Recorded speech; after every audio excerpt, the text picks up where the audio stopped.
So user define exceptions నిన్న class చెప్పాను, but అదొకసారి మళ్ళొకసారి రివిజన్ చేద్దాం దాన్ని. క్లాస్ test1, ఓకేనా? ఓపెన్ చేసి క్లోజింగ్ చేసేసి క్లాస్ test1 సో ఇందులో మెయిన్ ఫంక్షన్ రన్. సో ఈ కోడ్ ఇట్లా పెట్టేసుకుందాం, ఈ తర్వాత యూజ్ మెయిన్ చేసుకుందాం. సో ఇప్పుడు మనకి ఇది కంపల్సరీ క్వశ్చన్. ఎక్సెప్షన్స్ మనం ఎట్లా క్రియేట్ చేస్తారు అంటే మై వాయిస్ ఎక్సెప్షన్. ఇప్పుడు ఓకేనా? ఓకే సార్, మంచిగా ఉంది. Class my exception exchange exception రాస్తాను. ఎక్స్టెన్స్ ఎక్సెప్షన్ ఫస్ట్ అంటే ఇప్పటి వరకు మనకు అర్థమెటిక్ ఎక్సెప్షన్, అరే ఇండెక్స్ బౌండ్ ఆఫ్ ఎక్సెప్షన్ మనకు చాలా ఉన్నాయి. వాటన్నిటికి పేరెంట్ ఎక్సెప్షన్ ఎవరు? Exception class. ఓకేనా? అర్థమెటిక్ కావచ్చు, అన్ని ఎక్సెప్షన్స్ కి అది చెక్డ్ ఎక్సెప్షన్స్, అన్నిటికీ హెడ్ ఎవరు? Exception class. ఓకేనా? ఇవి కాకుండా నువ్వు కొత్త ఎక్సెప్షన్ క్రియేట్ చేసినా కూడా, ఇక్కడ మై ఎక్సెప్షన్ కొత్త ఎక్సెప్షన్ క్రియేట్ చేస్తున్నా, సో దానికి కూడా హెడ్ ఎవరు? దానికి కూడా పేరెంట్ క్లాస్ ఎవరు? Exception class. ఓకేనా? సో ఇప్పుడు మనం ఏం చేయాలి అంటే ఇక్కడ ఫస్ట్ మనకు కన్స్ట్రక్టర్ క్రియేట్ చేసుకోవాలి. ఈ కన్స్ట్రక్టర్ క్రియేట్ చేసి మనం ఏం చేయాలి అంటే ఒక ప్రైవేట్ వేరియబుల్ తీసుకోవాలి. ప్రైవేట్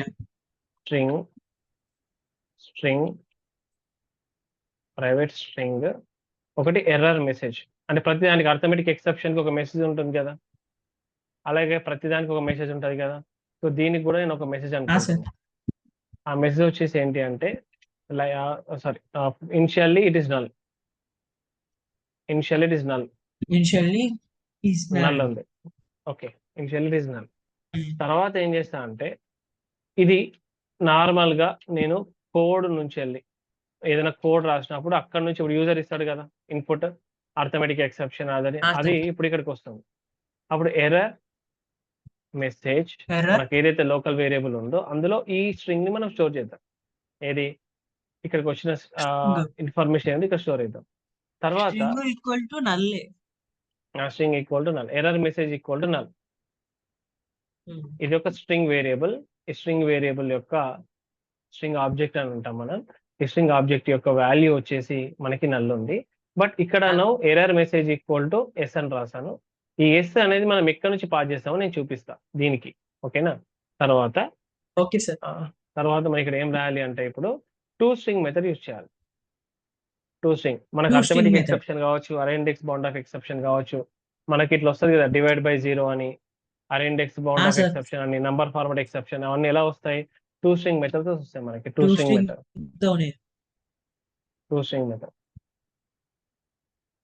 మెథడ్స్ మనకు వస్తాయి. ఇక రిటర్న్ దగ్గర మనం ఏం రాయాలి అంటే ఆ పైన మనకి ఏముంది? ఎర్రర్ మెసేజ్ ఉంది కదా, దాన్ని మనం అయితే రాయాలి. సో సింపుల్ గా మనం ఇలా ఒక యూజర్ డిఫైన్ ఎక్సెప్షన్ ని క్రియేట్ చేసుకోవచ్చు. First one my exception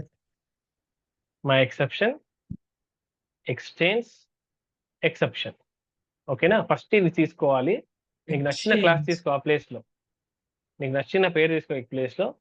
but దాన్ని ఎక్సెప్షన్ తీసుకున్నప్పుడు అప్పుడు ఇది కొత్త ఎక్సెప్షన్ అవుతుంది, ఇప్పటి వరకు లేని ఎక్సెప్షన్ అంటే.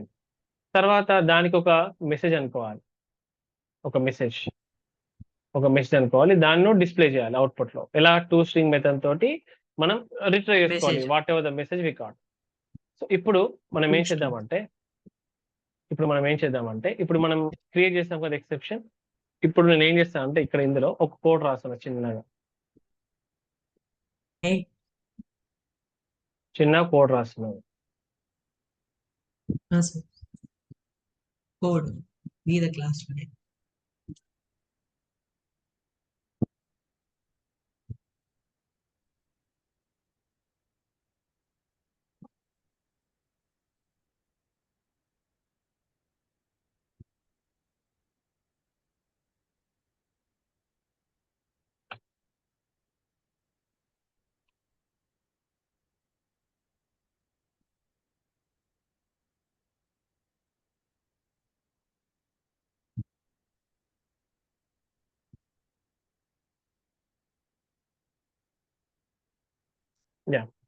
క్లాస్ టెస్ట్ ఉంది కదా.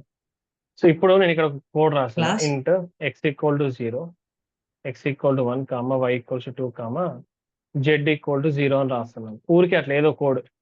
ఇఫ్ జెడ్ ఈక్వల్ టు 0 అని రాసినప్పుడు త్రో కీవర్డ్ యూజ్ చేసింది కదా, throw keyword.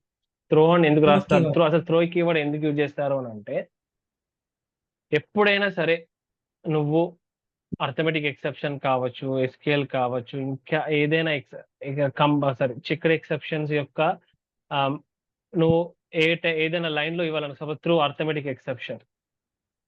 This particular line is raising arithmetic exception you can give. This particular line is raising array index bound of exception. Raising You can array give index or bound of null pointer exception you can give. అంటే ఇది through keyword ఏం చేస్తుంది అని అంటే, unchecked exceptions మనకి ఏమైతే ఉన్నాయో అవన్నీ కూడా ఇది మనం ఏ లైన్ లో అయినా మనం దాన్ని ఇన్స్టాన్స్ క్రియేట్ చేసుకోవచ్చు. సో న్యూ కీవర్డ్ అంటే ఏంటిది? మెమరీ అలొకేషన్ చేయడం. మెమరీ అలొకేషన్ చేయడం అంటే ఏంటిది? దాని యొక్క ఇన్స్టాన్స్. సో మన క్లాస్ పేరు ఏంటి అక్కడ పైన? My exception class. my exception. So ఇప్పుడు దీంట్లో నేను ఒక మెసేజ్ పంపిస్తున్నాను. Hello. హలో రోహిత్ అని పంపిస్తున్నాను. Hello. ఈ హలో రోహిత్ అనేది ఒక ఎక్సెప్షన్ అన్నట్టు మనకి సెమీకోలన్. సో ఇది ఇప్పుడు చూడు, ఇక్కడ నేను F3 అని ప్రెస్ చేస్తాను. ఇది ఎక్కడికి వెళ్తా చూడు ఒకసారి. ఎక్కడికి వెళ్ళింది చూడు, పైకి వెళ్ళిందా? సార్ అక్కడ 5th లైన్ పోయింది. అంటే ఈ మెసేజ్ కాస్త ఇది ఇక్కడ స్టోర్ అవుతుంది. ఇక్కడ స్టోర్ అవ్వడం అంటే ఏంటిది? ఎర్రర్ మెసేజ్ లో స్టోర్ అవుతుంది. Error message. అర్థమైందా? అది సంగతి. సో ఇక్కడ ఎర్రర్ ఎందుకు వస్తుంది అంటే, దీన్ని ట్రై బ్లాక్ లో క్లోజ్ చేయమని చెప్తుంది. ఎందుకనంటే ఇక్కడ ఒక ఎక్సెప్షన్ రైజ్ చేస్తుంది కదా త్రూ. త్రూ ఏం రైజ్ చేస్తుంది? మై ఎక్సెప్షన్ రైజ్ చేస్తుంది. My exception. దాన్ని నువ్వు హ్యాండిల్ చేయాలి. ఇప్పుడు హ్యాండిల్ చేయడం అంటే ఏంటిది? క్యాష్ బ్లాక్ పెట్టాలి. దీనికి ఒక క్యాష్ బ్లాక్ పెట్టాలి. క్యాష్ బ్లాక్ పెట్టేసి ఈ క్యాష్ బ్లాక్ లో నువ్వు ఏం రాయాలి? ఇది ఇక్కడ నుంచి ఇటు పోయింది. ఏం ఎక్సెప్షన్? ఇది ఎక్సెప్షన్ రైజ్ చేసింది. మెసేజ్ అనేది ఈ మెసేజ్ వచ్చింది నీకు.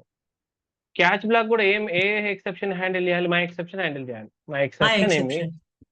ఇప్పుడు సిస్ అవుట్ ఇక్కడ ఏమి అని రాస్తున్నాను. ఇప్పుడు ఇక్కడ నేను ఇక్కడ గుర్తుపెట్టుకో, ఇక్కడ నేను ఇది క్లాస్, ఇది ఆబ్జెక్ట్. నేను ఆబ్జెక్ట్ డిస్ప్లే చేసేది.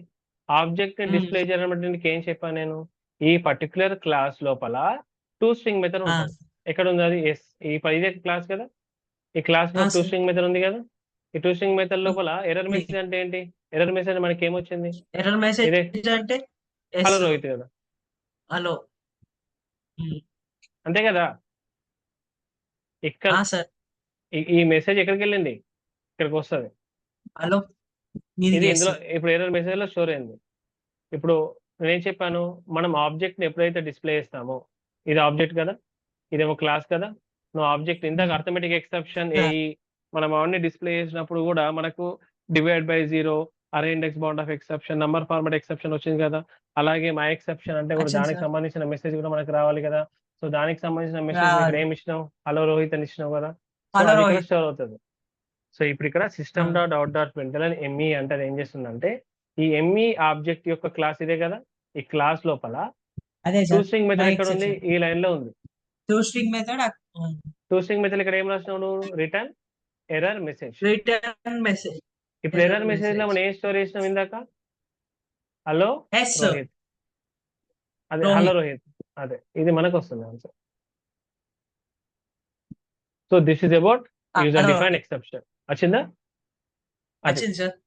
సో ఇప్పుడు మై ఎక్సెప్షన్ అనే క్లాస్ కి ఈ మెసేజ్ వెళ్ళింది. ఓకే ఫైన్, పంపించేసాం. సో స్టోర్ అయింది ఇక్కడ. తర్వాత ఇక్కడ ఏమైంది? ఈ లైన్ లో ఏమైంది మనకి? ఇక్కడ మనం హ్యాండిల్ చేసాం ఆ ఎక్సెప్షన్ క్యాష్ బ్లాక్ లో. I want to catch. ఒకవేళ ఈ ఎక్సెప్షన్ గిట్ట మా ఎక్సెప్షన్ ని రేజ్ చేసింది అనుకో, అప్పుడు ఈ ట్రై బ్లాక్ ఏం చేస్తుంది?